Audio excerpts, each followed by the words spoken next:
Destination is same, গন্তব্য এক, কেউ আগে কেউ পরে। এটাই ওয়াজ, এটাই দামি ওয়াজ।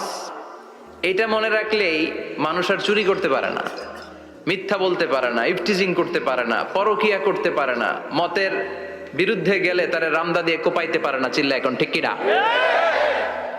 এটাই হচ্ছে ইসলাম। আখিরাতের স্মরণ, যিকরাদ্দার, চলে যেতে হবে। ছোট্ট আছি, বড় হব। এই যে দাড়ি পাকা মুরব্বীরা যারা আছেন, ওনারা মায়ের পেট থেকে তো এরকম সাদা দাড়ি নিয়ে বেরিয়েছিল না? ছোট্ট বাচ্চা হয়ে এসেছিল, ওনারা ওয়া ওয়া করে কেঁদেছে। শৈশব, কৈশোর, যৌবন, প্রৌঢ়ত্ব, বার্ধক্য, বয়সের ভার, চুল আর দাড়ির শুভ্রতা। আগে ছিল সিঙ্গেল, হয়েছে ডবল, এরপরে হয়েছে মেয়ের বাপ, এরপরে শ্বশুর, এরপরে নানা। This is the circle of life.